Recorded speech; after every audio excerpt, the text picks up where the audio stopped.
A millionaire came home to find his new wife planning his daughter's funeral. The truth shocked everyone. A millionaire immediately canceled a critical board meeting and rushed home after receiving a chilling text message.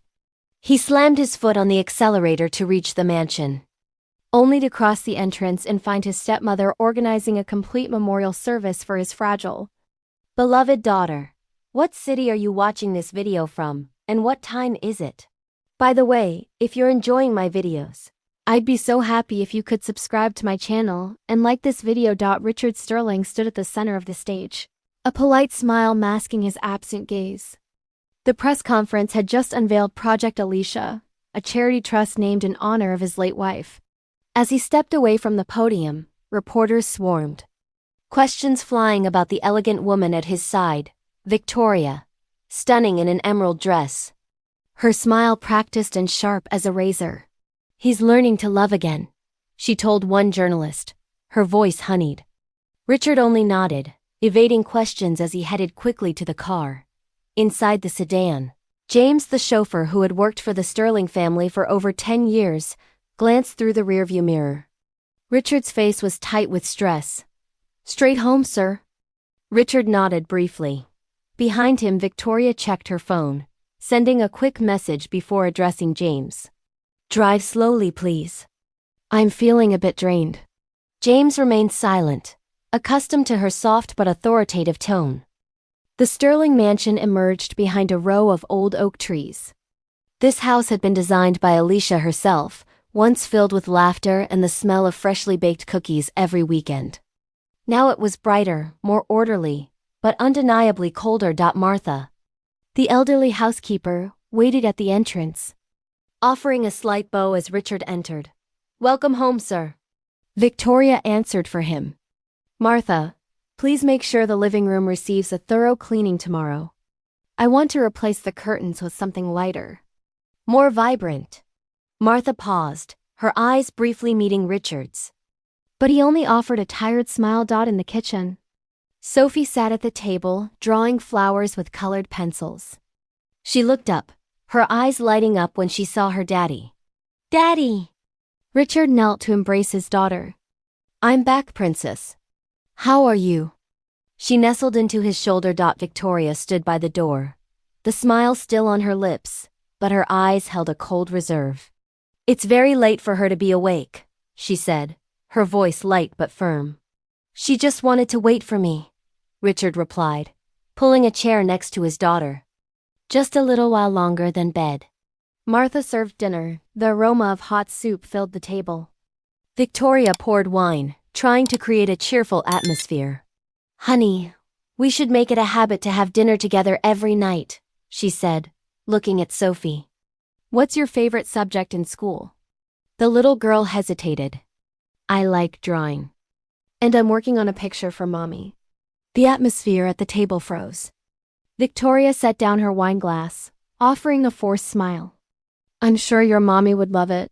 Richard looked at his new wife, nodding, trying to keep his voice steady. Alicia always loved her drawings. But Victoria didn't respond, simply cutting her meat into small pieces and eating slowly. After dinner, Richard received an urgent call from New York City. He left the table and went out to the balcony. Victoria watched him leave, absently swirling her wine glass. Her gaze drifted upstairs where Sophie was running to her room. Martha cleared the plates silently. Overhearing Victoria murmur to herself, "Once he's gone, this house will finally be mine alone." That night, Richard entered the bedroom to find Victoria sitting at the vanity, removing her jewelry. "I have to leave immediately. There's a problem with the downtown project," he explained. She looked up through the mirror. "You're leaving again?" Richard sat on the bed and took her hand. "Just 2 weeks. I know I can count on you to take care of Sophie." Victoria smiled sweetly. "Of course. She's a sweetheart. I'll make sure she loves me like her own mother." Richard believed her. He hugged her, then leaned down to give her a soft kiss on the forehead. The next morning, Richard's car pulled out through the gate. Sophie ran to the second-floor window, waving. Victoria watched with a slight mocking smile on her lips. She called Martha upstairs and instructed, That child's room is worn out. Clear everything. I want it repainted. Martha hesitated. Ma'am, the child loves that room, especially the wall her mother painted with the red maple leaves. Victoria cut her off. I don't need to hear more. Just follow instructions. Have you ever felt invisible in your own home? Drop a comment if this scene hit different for you. Sophie returned home that afternoon to find her belongings piled up, her drawings taken down. She looked around and asked, "Where's my room?" Victoria responded, "You'll stay in the attic for now. I'm renovating your bedroom." Sophie looked toward Martha, but the housekeeper could only shake her head slightly. The little girl hugged her box of colored pencils and climbed the stairs in silence. That night, the wind howled through the hallway, and the house creaked softly. Sophie sat by the small attic window, opening her notebook and writing trembling lines. The house is bright, but I feel dark. Downstairs, Martha was in the kitchen, staring at the ceiling, listening to small footsteps move and then stop. Victoria entered and said, "You don't have to bring her food. The child needs to learn some independence." Martha clenched her hands in her apron, struggling to stay calm. "She's just a child." Victoria smiled. "Even better. The sooner she learns, the fewer problems she causes." She turned, her heels clicking constantly on the floor. Late that night, James returned from driving. He noticed the living room light was still on. Victoria was on the phone, her back to the door. He clearly heard her words, "He's gone. Everything is ours now. If you handle this right." James paused in the doorway, catching her reflection in the mirror. Victoria wore half a smile, her voice low, unaware someone was standing behind her. "Just wait. When the plan is finished, I'll call you." Upstairs, Sophie was still awake. She heard a faint noise echoing from the hallway below, then silence. The attic door rattled gently in the wind. She pulled the blanket tighter, closing her eyes, trying to remember the sound of her mother's singing. Downstairs, Victoria hung up the phone, turned off the lights and climbed the stairs. The sound of her heels echoed rhythmically on the wooden floor, reaching up to where Sophie lay. As she passed the attic door, the hallway light cast a thin beam through the crack, then went dark. In the darkness, Sophie opened her eyes, looking through the small window, seeing the oak tree swaying outside. With each gust of wind, leaves fell slowly, covering the ground like a greeting from her mother from afar. She quietly added another line to her notebook. "Daddy, I miss Mommy. If you could send Sophie one message right now, what would it be? Let me know in the comments below." 2 weeks flew by, and the atmosphere in the Sterling mansion had changed drastically. Mornings that were once filled with Sophie's laughter were now dominated by the sound of wind sweeping through the hallways. Richard still hadn't returned from New York City, and Victoria was settling into absolute authority. She convened all the house staff in the living room, her voice sharp. "From now on, all household expenses must be approved by me." 2 longtime employees exchanged worried glances. One timidly tried to preserve her gardening job, but Victoria simply responded, "I need new staff who are more compliant." By the end of the meeting, the 2 women were leaving with their bags, faces dejected. Martha remained silent by the kitchen door, hands tightly clasped, knowing the real storm was just beginning. That afternoon, a large man, Bruno, was introduced by Victoria as the new security supervisor. His eyes were cold, his attitude rigid. Martha noticed he spoke to Victoria with an easy familiarity. A moment later, she heard the name Marcus, a name she distinctly remembered as someone Richard had fired from the company for dishonest practices. A deep sense of unease settled in her heart. That night, while Victoria was busy on the phone in the study, Martha silently sent an email to Richard. She wrote briefly, "Something is very wrong. Marcus is back. Be careful." She pressed send, but the mailbox reported an error. After trying 3 times, the email kept bouncing back. She stared at the screen, her heart pounding. In the attic, Sophie sat in silence. Breakfast, lunch, dinner, she no longer came downstairs. Victoria told everyone that the child wanted to be alone, which is good for her mental state. Martha knew this wasn't true, but Bruno had orders to control access to the attic. Every time she tried to bring up food, he blocked her with a steel-cold look. Madam's orders. Day after day, Sophie only occupied herself with her colored pencils and her diary. The light filtering through the small window narrowed as time passed. One afternoon, she sorted through her old toy box and found a small note tucked between some books. It was a note from her mother, in soft handwriting. If you ever feel lost, trust that your father's love will find you. Sophie clutched the letter tightly, her eyes filling with tears. What would you do if you were Martha right now? Comment your thoughts. I read every single one. Downstairs, Victoria began preparing for her little party. She told Martha, "Tonight I'm inviting some of Richard's business partners. Everything has to be perfect." The housekeeper responded softly, "Does the master know, ma'am?" Victoria looked up, her smile thin. "He'll know when the time is right." That night, crystal lights shone brightly, and laughter echoed throughout the living room. Victoria moved among the crowd, as elegant as an actress on stage. Marcus appeared, dressed impeccably, shaking hands with everyone. "Sterling Enterprises is about to experience big changes," he said, his tone half-joking. Victoria added, "Richard is simply exhausted. I just want to help him rest." Everyone nodded, assuming this was the word of a devoted wife. But Martha stood silently at the end of the hallway, holding a tray of drinks. She caught the quick exchange of glances between Victoria and Marcus, then heard Marcus whisper, "The temporary power of attorney will be ready this week.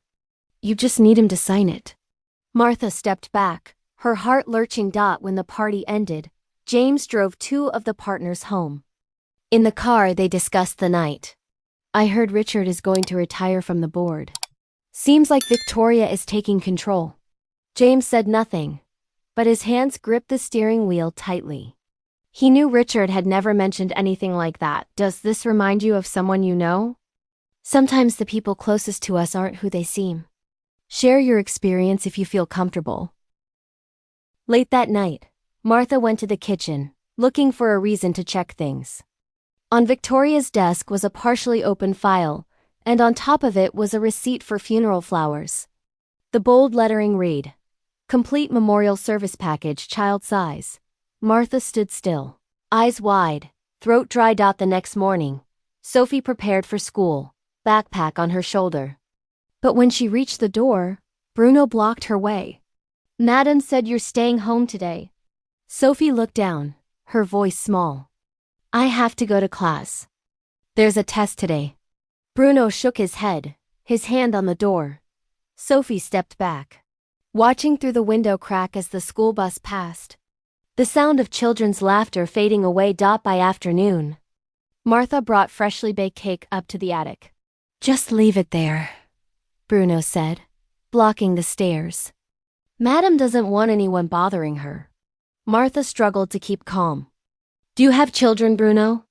He remained silent, avoiding her gaze. "If you did, you'd understand." She placed the plate of cake on the small table near the stairs and went down. Victoria was waiting at the foot of the stairs, arms crossed. "Did you just go up?" Martha responded, "The child is hungry." Victoria smiled, her eyes cold. "If you interfere again, I'll fire you ahead of time." Martha bowed her head, saying nothing, and left. As Victoria turned her back, Martha watched her, her hand tightly gripping the corner of the receipt she'd recovered from the study. "The funeral flower receipt still folded in the crease. Before we continue, please take a moment to leave a comment about this story and rate it from 1 to 10. How are you feeling? If there's anything you'd like to share, I'm always here to listen. I hope you find a moment of peace and reflection as you follow this healing story and its journey of courage and justice. The outside light faded, and the wind whispered through the old oaks.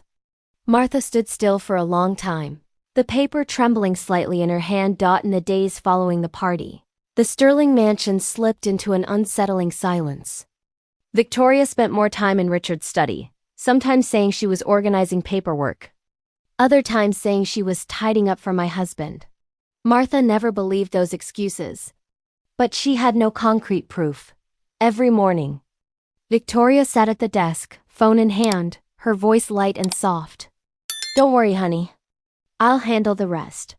On the other side, Marcus spoke briefly, his tone dry. "We need a legitimate reason for him to sign. Maybe a family crisis? He's sentimental, easily influenced by those closest to him." Victoria leaned back in the chair, her eyes hardening. "You don't need to worry. Things are moving faster than I thought." That afternoon, the Virginia sky was heavy gray. Sophie lay curled up in the attic room. She no longer ate much. She was tired, her head hurt, and all she wanted was sleep. Martha tried to sneak porridge upstairs, but Bruno stopped her right at the stairs. "Madam said no one is allowed up." Martha insisted. "The child is unwell," he simply responded. "Orders are orders." She refused to give up. When he left, she called Richard's private doctor and briefly explained the situation. The doctor promised to stop by the next evening, but that appointment never happened. When he arrived, Bruno was waiting at the gate, saying the child felt better and didn't need to see anyone. The doctor looked at him, then drove away, still feeling a deep sense that something was wrong. What's the bravest thing you've ever done for someone you love? Drop it in the comments. James, meanwhile, was focused on something else. At the Sterling Enterprises office, he discovered Marcus's appointments coincided perfectly with Richard's travel schedule. No one at the company had been informed. He saw Marcus's name appear on the list of independent financial consultants. Something Richard had never authorized. James recorded everything and kept silent. Waiting for the right moment. Victoria tightened her grip on the house day after day. She announced to everyone that Sophie was in a phase of absolute rest, prohibiting visits from Martha and even James to the second floor. No one should bother her. As the doctor recommended, she needs complete quiet, she declared, her voice resolute. Martha's suspicion deepened. One afternoon, she saw Victoria rummaging through Richard's study. She opened the desk drawer and took out the shareholder ledger and the safe key. Martha approached cautiously, trying to keep her voice neutral. "What are you looking for?" Victoria turned, offering a thin smile. "Just dusting. You know how meticulous I am." She closed the drawer and left as if nothing had happened. Martha watched her go, a chilling premonition rising in her chest. That night, she sat in the kitchen, writing a handwritten letter to Richard. Her handwriting was shaky but firm. "Sir, something is terribly wrong at home. Marcus is back. Bruno is in control, and Mrs. Victoria has access to financial documents. I'm attaching copies of a funeral flower receipt and Marcus's business card. Please return home immediately." She folded the letter, sealed it in an envelope, then photocopied the receipt and business card, tucking them inside. Before dawn, she planned to send the letter via international courier, the only way to ensure Richard would see it. If you were Richard, would you trust this letter? Let me know what you'd do in the comments.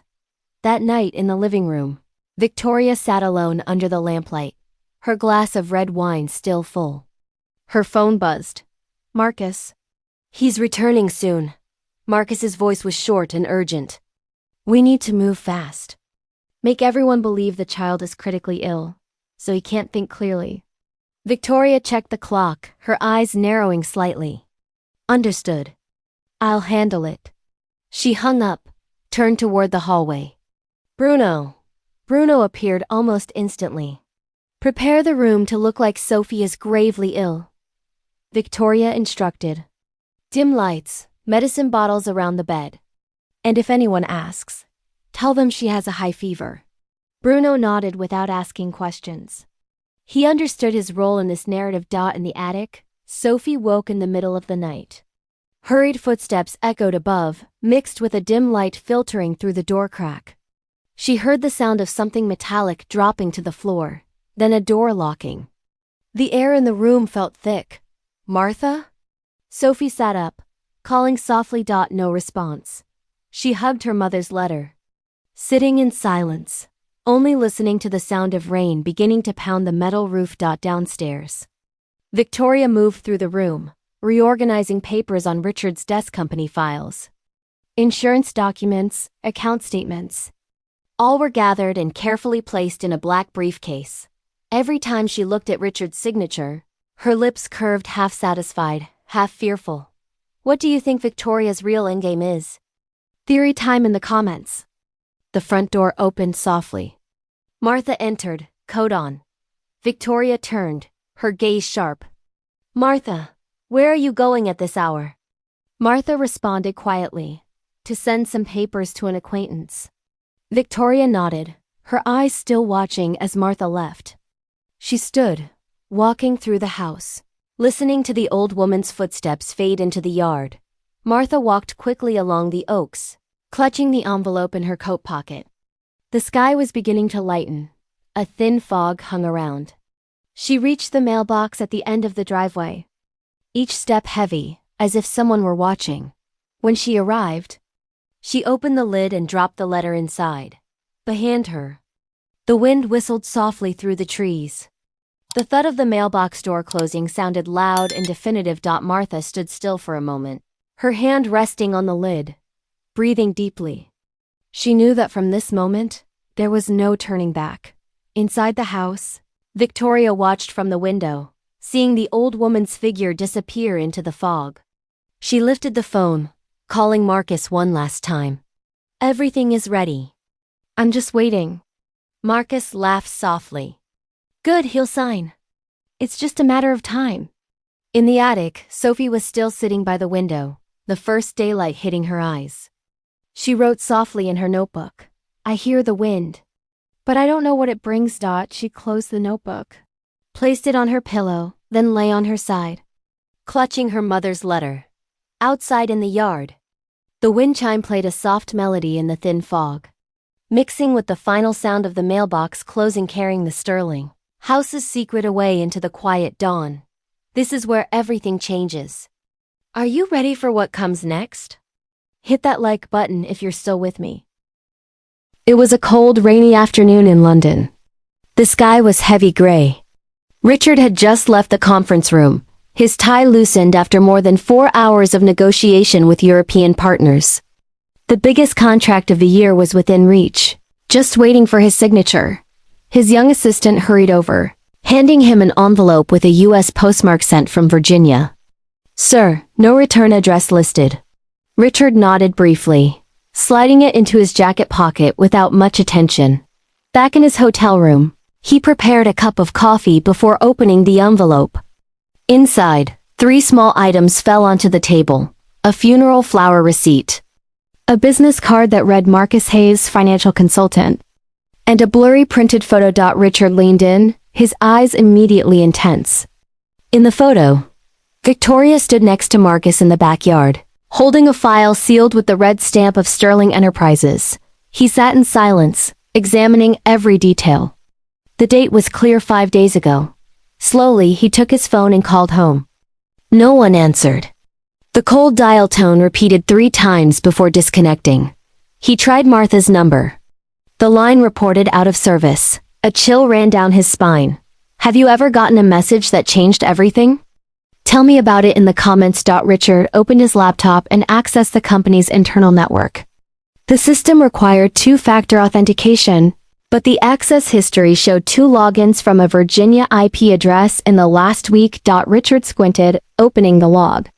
The account used was his own name, but the person who accessed it stopped only at the investment authorization folder.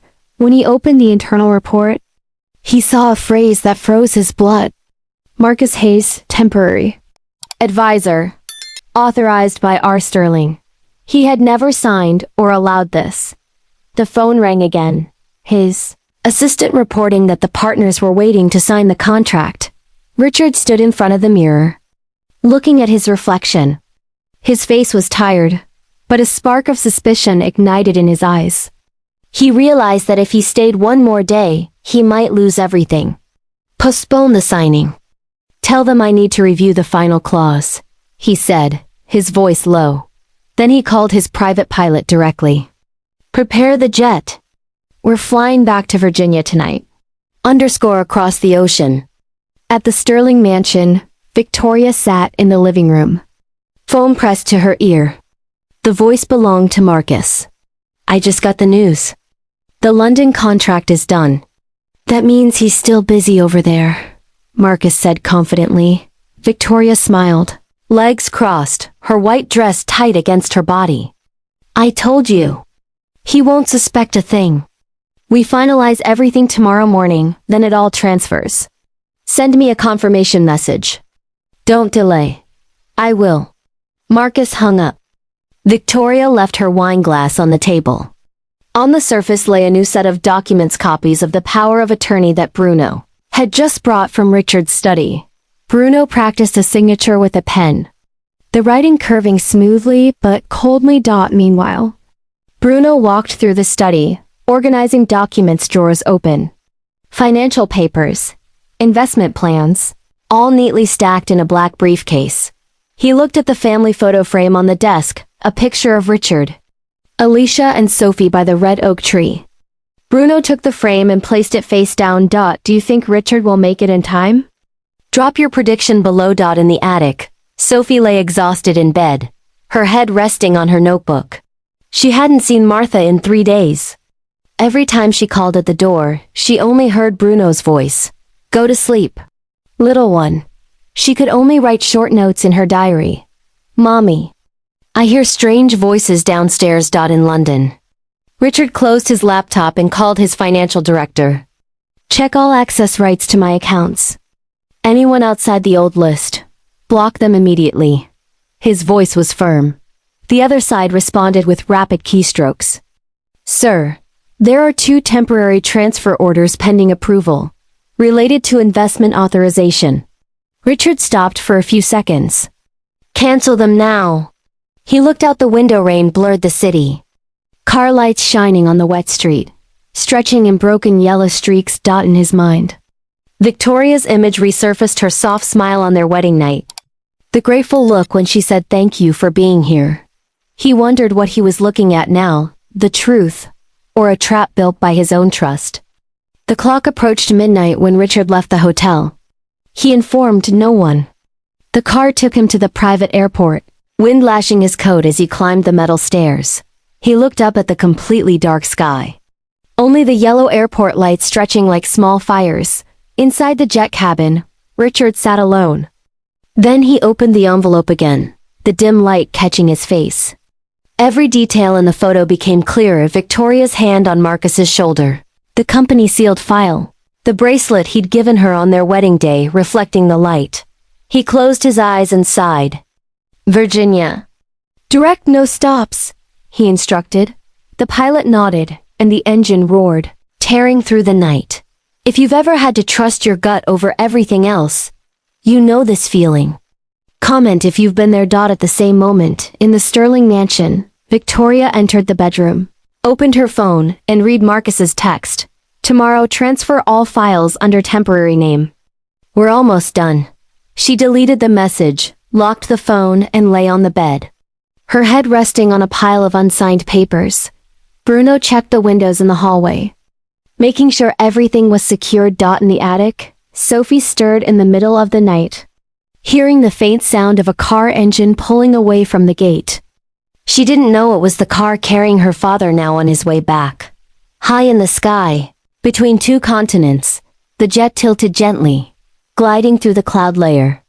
The red engine light reflected on Richard's face, his eyes still open, staring into the distance. In his palm, he clutched the blurry photograph tightly where Victoria and Marcus's figures were still together. A warning that had arrived too late. The night flight began. And in Virginia, another dawn awaited, where everything seemed precisely orchestrated to receive the one coming. Home. What's the first thing Richard should do when he gets home?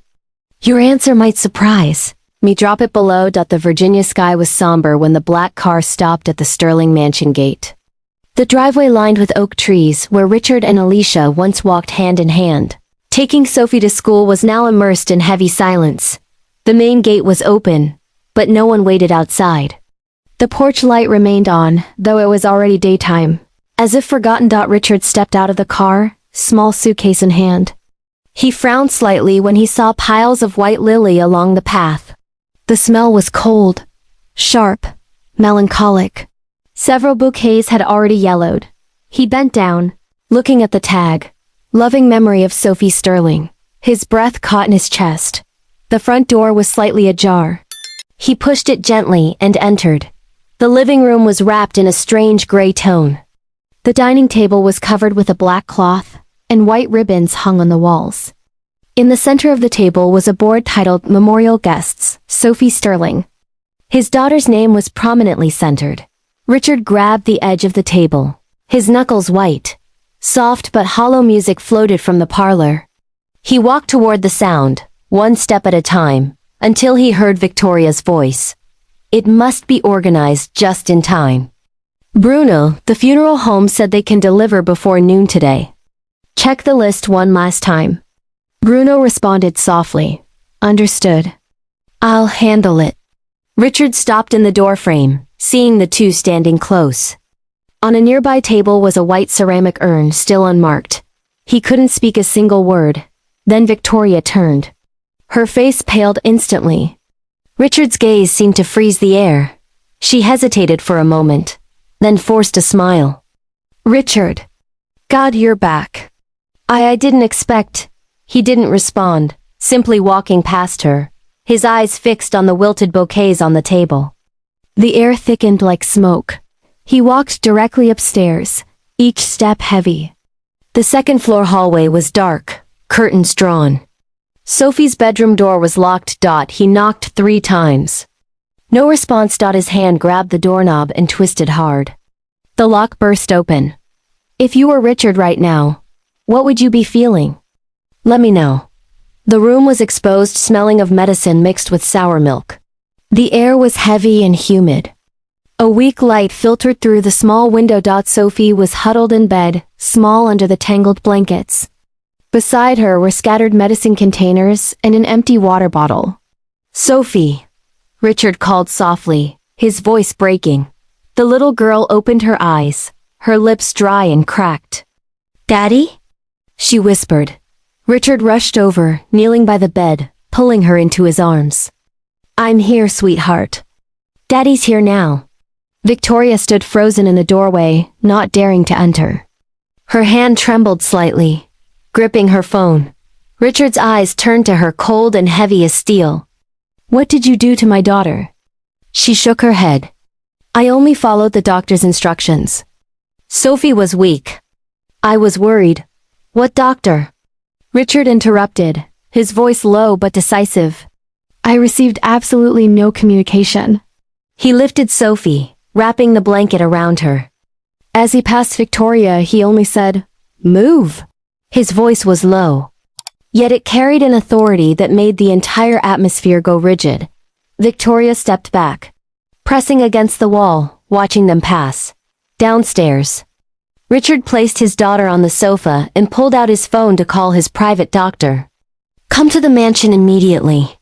It's urgent. He didn't take his eyes off his daughter, holding her hand firmly.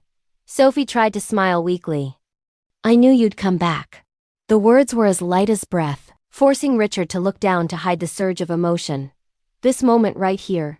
This is what real love looks like. If this hit you in the feels, smash that like button. Victoria sat in the chair across, silently, constantly checking the clock. When the doctor's car honked outside the gate, she closed her eyes briefly, hiding her anxiety. The doctor entered, looking around. The atmosphere in the house made him hesitate. He took Sophie's pulse, measured her breathing, then turned to Richard. There are no signs of relapse. She's only suffering from exhaustion, lack of sleep, and dehydration, probably due to prolonged stress.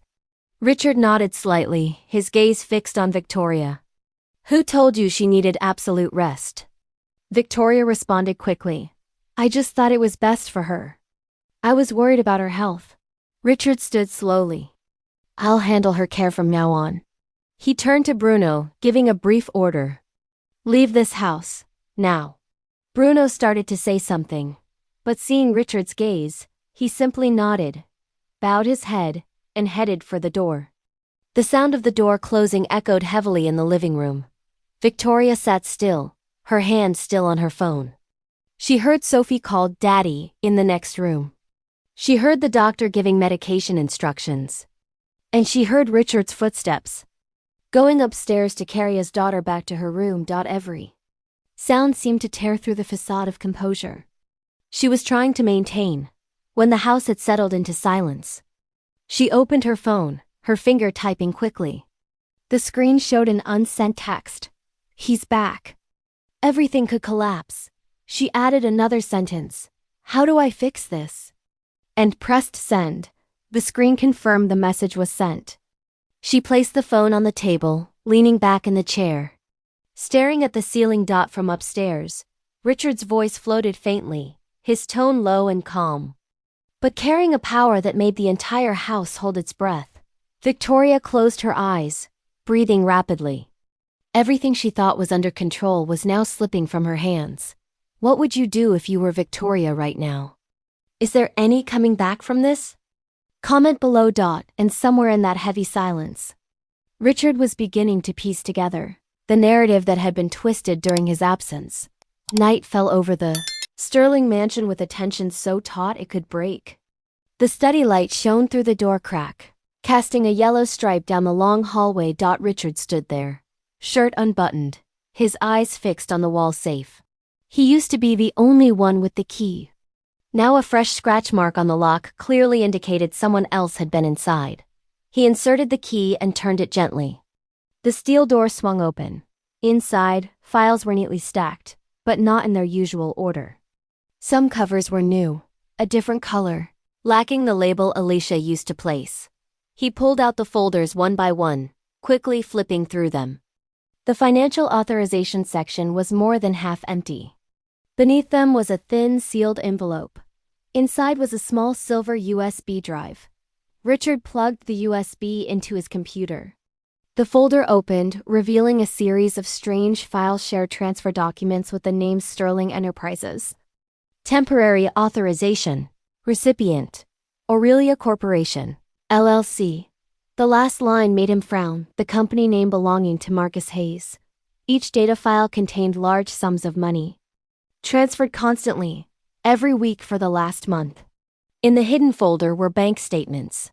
Richard opened them, his heart tightening. Transactions transferring funds from the company to Aurelia Corporation were listed right below the entry. Authorized by R. Sterling. Each electronic signature was a forgery of his.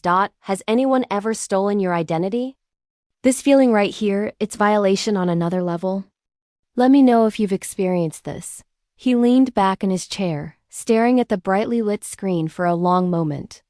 Only the ticking of the clock could be heard. Then he lifted the phone and called his private attorney. "Listen, keep this strictly confidential," Richard said, his voice low. "I need you to audit all transactions at Sterling Enterprises for the last 2 months. Any amount related to Aurelia Corporation, freeze it. And don't notify anyone, not even the executive team. You have enough evidence to torch the whole company if you wanted to." The other side paused. Then the lawyer responded, "I'll handle it immediately." As Richard hung up, the front door opened softly. Martha entered, still wearing her old coat. "I heard you returned," she said, her voice tense with emotion. Richard turned, seeing her face tremble. "I got your letter," he said quietly. "It arrived later than I hoped." Martha clenched her hands tightly. "I sent it 3 weeks ago by international mail. I was afraid if I sent it directly, she would find out." Richard nodded slightly, looking around the room and sighing. "She cut off all communication. Everything between me and this house was completely isolated." He poured 2 cups of tea, pushing one toward her. "Thank you for staying." She bowed her head. "I only did what was right." Then she recounted the details: Bruno, Marcus, the funeral flower receipts, the fake memorial. Richard listened, his eyes growing colder, his hands tightly clasped on the desk. When she mentioned Sophie, his eyes wavered briefly. "Martha is the real MVP of this story. If you agree, drop a heart emoji in the comments." Upstairs, a slight noise. Sophie woke, opening her eyes as light from her father's room filtered through the door crack. She looked around, noticing the house was strangely bright. Rising, She walked slowly toward the stairs. Richard met his daughter on the bottom step, small in her nightgown. "Daddy," she called, her voice still weak. "Why are there so many white flowers in our house?" Richard sat down, opening his arms to hug her. "It's okay, Sophie. I'll remove them all. No one will scare you anymore." She buried her head in his shoulder, nodding slightly. "I just want Mommy to be here." Richard closed his eyes, a wave of silent, fleeting pain passing over him. "I know.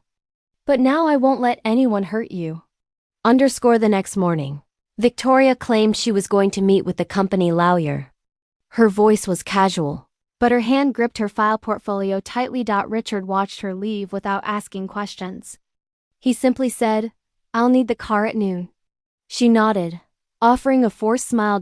As Victoria's car pulled out of the gate, Richard called James. "Follow her. Keep your distance." James didn't ask why. He started the car, following closely from afar. Through the windshield, he saw Victoria drive directly to the outskirts of the city, then turn into an old parking lot. Another car was waiting. Marcus stepped out. The two exchanged quick words, the file portfolio changing hands. James raised his camera, taking photos continuously, keeping a safe distance. After a few minutes, Marcus got in his car and sped away in the opposite direction. "If you were James, would you confront them or stay silent? Let me know what you do." James sent the photos that night.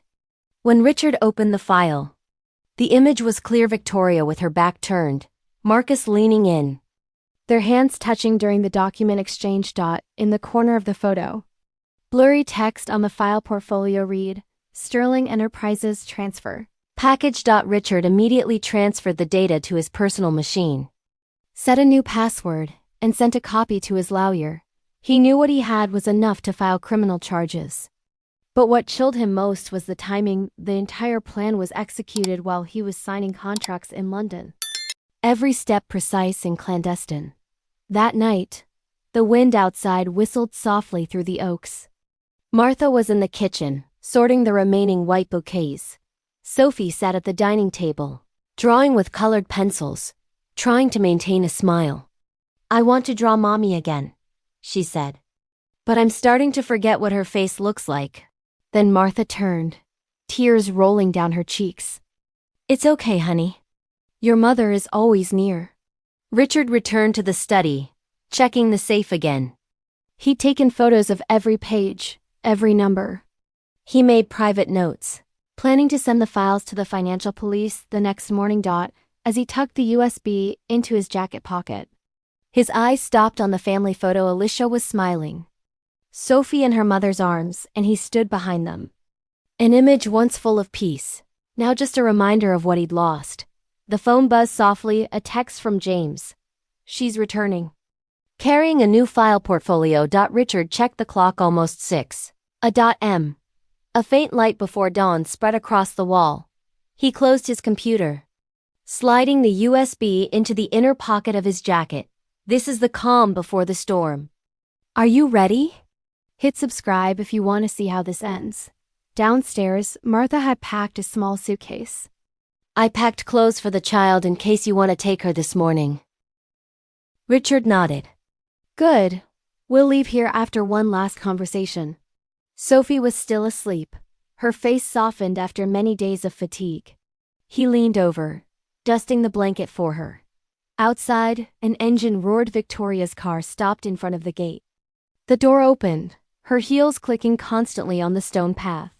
In her hand, she held the new portfolio, her face partially obscured by dark sunglasses. Richard stood by the window, morning light hitting his face. A soft gust of wind swept through, blowing a handwritten note on the desk, revealing small writing.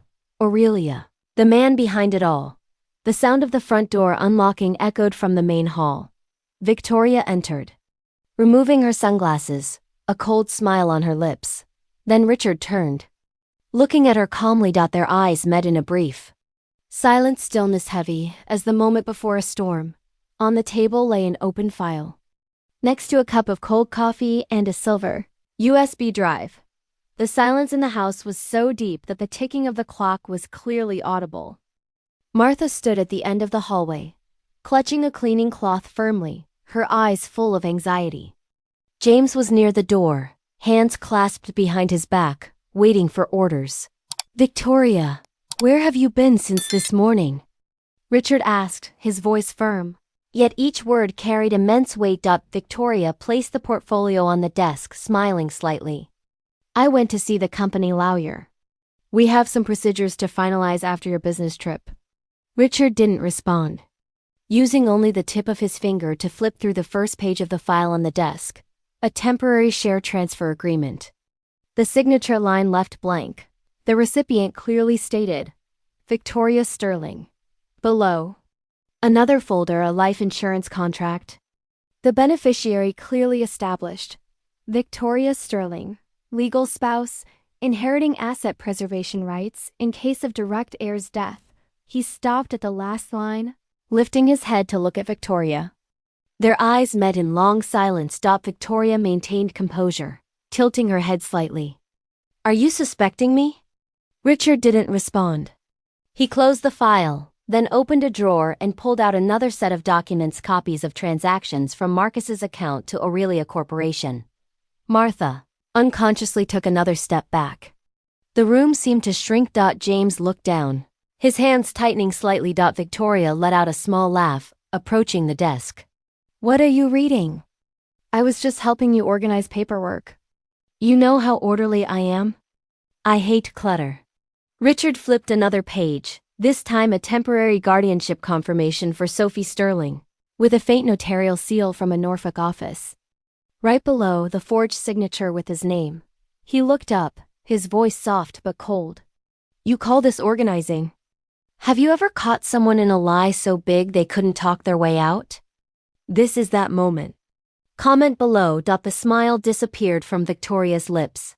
She stood still, offering no immediate reaction. The air was pressurized, as if someone had grabbed every breath in the room. Suddenly, Victoria's phone rang. The screen showed 2 words, Marcus Hayes. Richard looked at James. "Record it." James pulled out his phone, activated the recording function, and stood still. Victoria took the phone. Walking slowly toward the hallway, her voice whispered, "Hello?" From the other side, Marcus's voice was urgent and deep. "Victoria, what's the status of the files? I need the originals before they audit the accounts." Victoria turned her back to the room, trying to keep her voice even. "Everything is still in my hands." "But he knows." "I'm sure." Marcus paused for a few seconds. "If he suspects anything, don't let him involve a lawyer. Transfer the originals tonight. Understand?" Victoria swallowed hard. "I understand." She hung up, clutching the phone tightly, her chest heaving. When she returned to the room, Richard was no longer there. On the desk remained only the silver USB drive, the same one she tried to hide from the safe. Next to it was a folded piece of paper. "I know everything." R.S. Victoria opened the USB, and the computer screen lit up. Inside was a recording of her recent conversation with Marcus, every word, every phrase echoing clearly. Her hand trembled slightly, sweat beading on her forehead. She stepped back, her eyes vacant. Richard was now on the second floor, standing by Sophie's bed, watching her sleep deeply. Her face was still pale but much calmer. He leaned down, gently stroking her hair. From a small nightstand drawer, he pulled out a photo of Alicia, his first wife, taken the day they planted the oak in the front yard. He slid the photo into his jacket pocket, his eyes closing briefly. If you've ever had to protect someone you love from someone you trusted, you know this pain. Drop a comment if you've been here. Outside, the rain began to fall, drops hitting the window glass. In the yard, James stood under the awning, phone pressed to his ear. "He has enough evidence," James whispered to the lawyer on the other end. "First thing tomorrow, we deliver everything." The lawyer on the other side responded quickly. "I'll arrange the witnesses. Make sure no one knows before the files are submitted." Affirmative. James hung up, his eyes narrowing as he saw Victoria's silhouette appear on the second floor. She stood by the window, looking at the yard through the rain-soaked glass. Victoria saw James on the phone, her eyes flashing with a cold look, not fear, but calculation. When the car headlights turned on, shining in the reflection, she briefly saw Richard's silhouette leaving the house. Wearing a brown coat and carrying a document briefcase, Victoria pulled back from the window, her heart pounding. She knew that tonight, if she let him go with that evidence, everything would collapse. She gripped the edge of the curtain tightly, her eyes darkening. In the yard, James pocketed his phone, watching Richard's car turn toward the main road, the red taillights fading into the rainy night. He sighed, knowing that from this moment, all the secrets of the Sterling house could no longer be contained. The Virginia night was bitterly cold. The rain hadn't stopped, lashing against the car windows like long ropes. Richard's car stopped in front of an old building in Norfolk's historic district, his private attorney's office. The lights were still on inside the building. Despite it being almost midnight. He opened the door, carrying the document briefcase. The wind made his coat billow slightly, his shoes crunching on the wet pavement. The lawyer, Parker, was waiting, his face tense but his eyes resolute. "Are you sure you want to file this tonight?" Parker asked. Richard placed the briefcase on the desk and opened it. "I can't wait any longer. If I leave it until tomorrow, everything at my house could be erased." He pulled out the silver USB drive and copies of the contracts from the briefcase. Parker examined them, his expression serious. "All these money transfer records and forged signatures, this could lead to a criminal case." Richard nodded slightly. "I know, but I need to ensure my daughter's safety before revealing anything." A sound made both men turn. The door was pushed hard. Victoria stood there, her hair wet, her coat damp from the rain, her eyes full of fury. "I can't believe you'd betray me to this point." She entered, her voice choked but determined. Richard didn't stand. "Betrayal? How would you call what you and Marcus were doing?" This confrontation is everything. If you're feeling this tension, hit that like button right now. "You don't understand."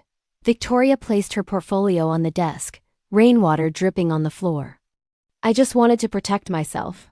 I was tired of being treated like a stranger in that house. You and the child, both of you lived in Alicia's memory. And I was nothing more than a ghost." Richard stood, his voice lowering. "You had everything, Victoria. A life thousands dream of. But you chose betrayal. You chose to take the company. You chose to destroy the trust I placed in you." She finally let out a sharp, tired laugh. "Trust? You call trust secretly monitoring your wife. You always think you're right, Richard. But you don't realize you drove me to this. I wanted to see you fall just once. So you decided to start with Sophie?" Richard intervened, his eyes sharp as a knife. "What fault does a child have?" She stopped dead, her breath ragged. "I didn't intend to hurt her. "But I just needed you to pay attention to me."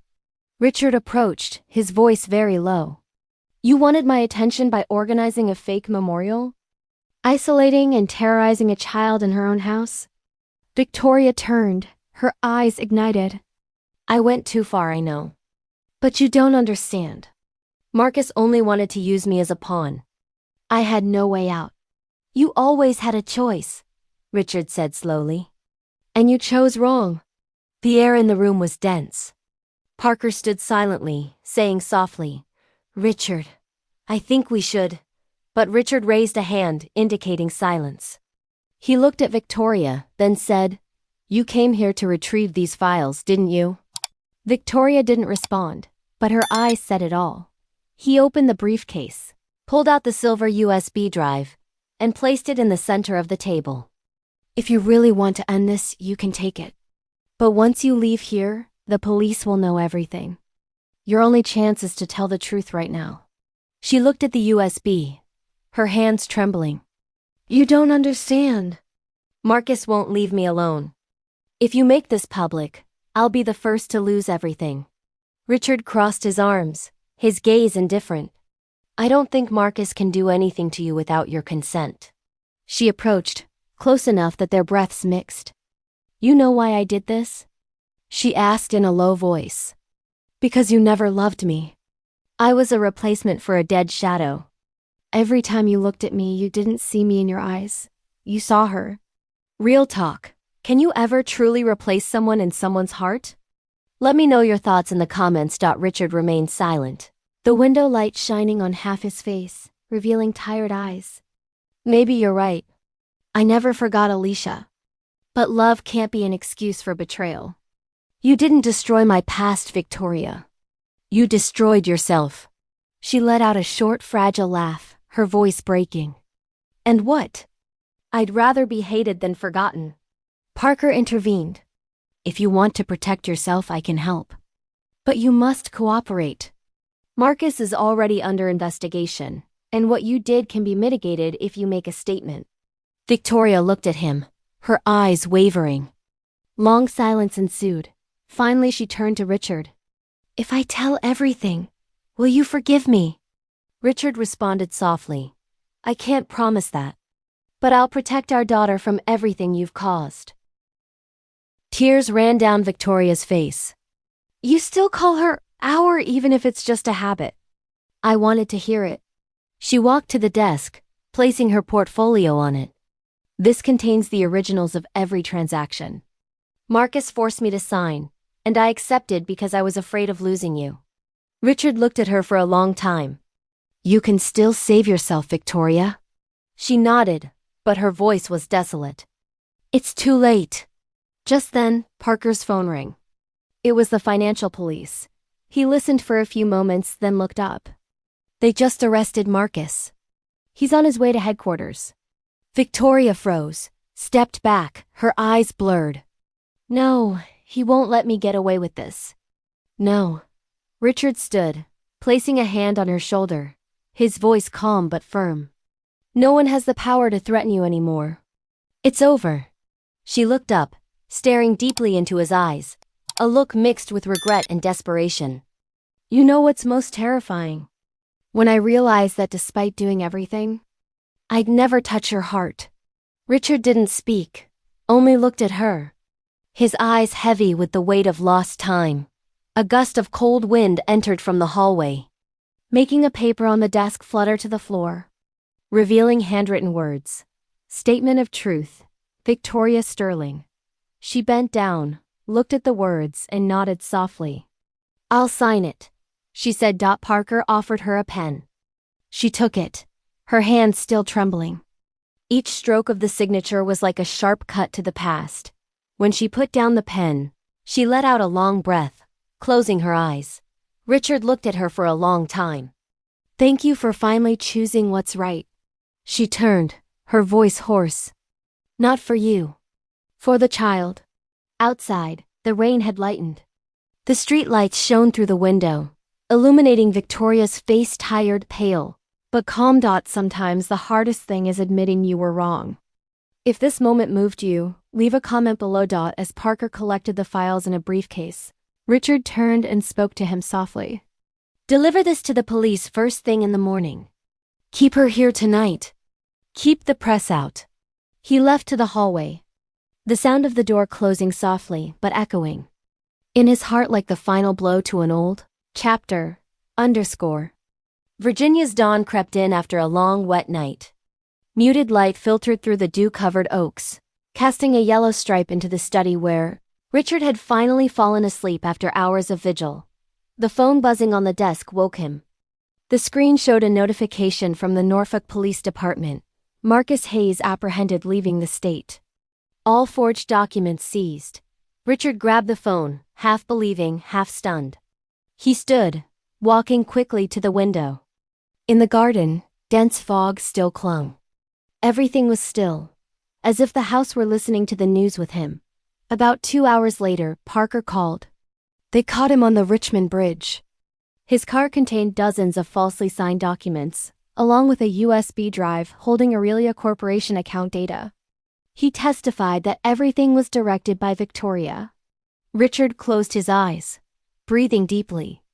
Keep the information internal until the search warrant is signed. It's already done. Police will arrive at the mansion this afternoon. That afternoon, police cars stopped at the Sterling Gate. Blue and red lights reflected in the small pond in front of the house. Investigators in dark jackets carried sealed envelopes and cameras. Victoria returned just as the gate was opening. She stepped out of the car and saw the line of people in the yard. Parker was speaking with the lead detective, his eyes moving quickly. Richard stood on the steps, arms crossed, his face expressionless. "What's happening?" Victoria asked, her voice harsh. The detective raised the search warrant. "We need your cooperation, Mrs. Sterling. There's evidence linking you directly to the financial document forgery case." She stepped back, her face paling. "You're mistaken." But Richard interrupted, his voice low but clear. "Don't speak anymore, Victoria. Everything has been recorded. Every word, every number." Victoria looked around, as if searching for an escape. The files she thought she'd destroyed were now in sealed envelopes held by police. When asked to sign the confirmation, her hands trembled so much that the pen fell to the floor. She bent to pick it up, tears streaming down her face uncontrollably.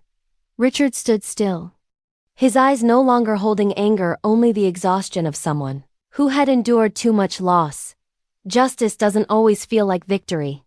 Sometimes it just feels like relief. Comment if you agree. When the police cars left the gate, he remained in the same place, watching the last vehicle disappear down the road filled with golden leaves.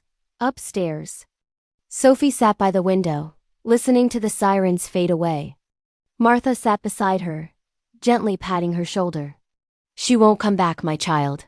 Sophie remained silent for a moment, then asked, "Is Daddy going to be okay?" "He's stronger than you think," Martha smiled, her eyes kind but reddened.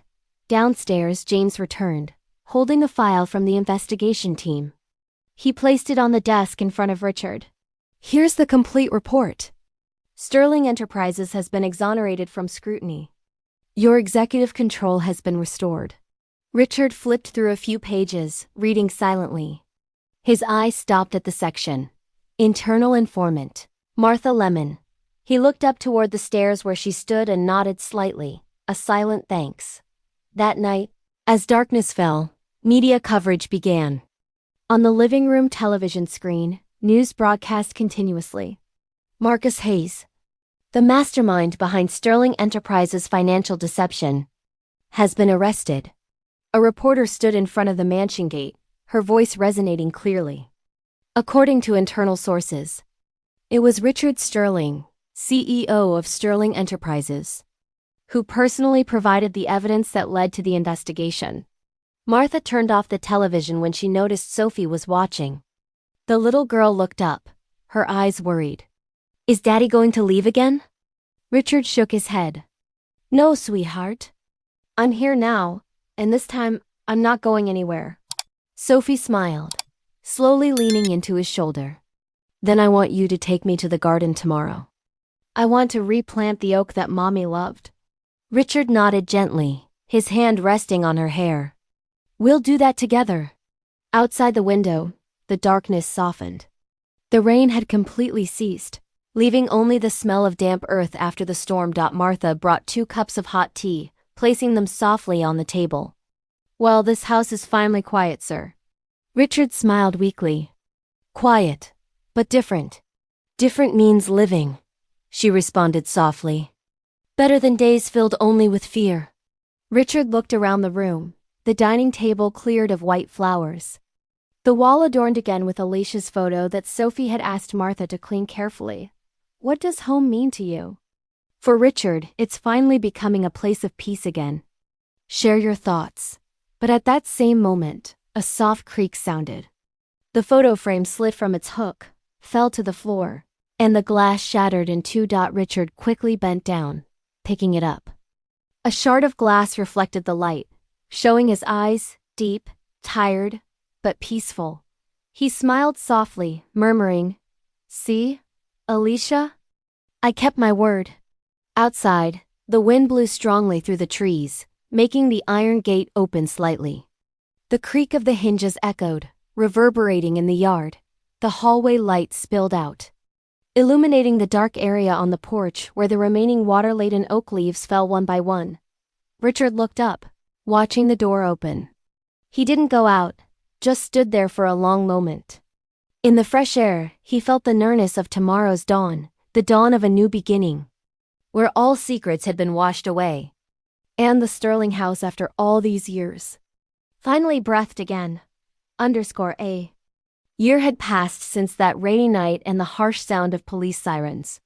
Outside the Sterling gate, now the mansion, once filled with fractures, showed a completely different appearance. The walls were repainted white, the garden carefully tended, and the old windows opened wide to receive sunlight. On the iron gate, a new plaque was mounted with dignity, Morning Haven Child and Family Support Center. Richard stood in front of the gate, his hand lightly touching the letters, his eyes soft and serene. He had retired from the business world, no longer the CEO of Sterling Enterprises, no longer bound by endless meetings, nor needing first-class tickets to travel everywhere. Now, his day began with the smell of morning tea, the sound of children's laughter echoing in the garden, and the soft scratch of brushes from Sophie Small's studio. The mansion was now a place where traumatized children rediscovered hope. In the first-floor hallway, Sophie's colorful paintings hung in a long row, each accompanied by a handwritten line. Because someone believed I could live. Sophie was bigger, healthier, her cheeks pink again. She attended art therapy classes, spending every day painting under the shade of the oak her mother had planted. That place was now her small sanctuary, where sad memories gradually dissolved in the aroma of earth and wind. Every time he saw her smile, Richard felt his heart soften, as if the child herself were the light that healed all lingering wounds. Recovery isn't linear, but it's possible. If Sophie's journey inspires you, drop a heart in the comments. Martha was now the center's director, still wearing her old knit cardigan, moving quickly between rooms, organizing the children's daily schedules. James handled logistics, driving the donation van, sometimes lingering longer than necessary to talk with the children about their travels. One May morning, a reporter from Virginia Herald magazine arrived for an interview. The young woman held a notepad, looking around the vibrant scene before asking, "Can you share why you chose to open the center in the same house that was once your private residence?" Richard smiled, his eyes soft. "Because sometimes, the only way to forgive the past is to transform it into something good for the present." The reporter nodded, jotting down the words.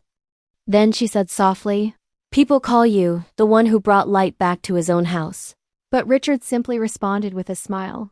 That afternoon, Sophie carried a freshly finished canvas to the hallway to hang it. The painting showed dawn filtering through a slightly open door, and in the distance, the silhouette of a man holding hands with a small child. In the corner of the frame, she wrote, "For my daddy, the one who stayed." In the small office at the end of the hallway, Richard still kept the old wooden desk Alicia had used to draw the house's interior design.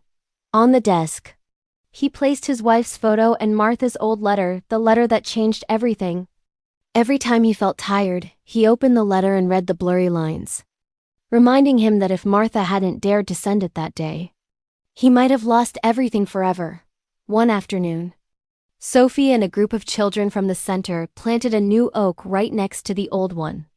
The sky was clear, the wind blowing gently, and the young leaves whispered sweetly. Richard watched from afar, feeling as if time were returning to the day when Alicia first placed a sapling in this earth.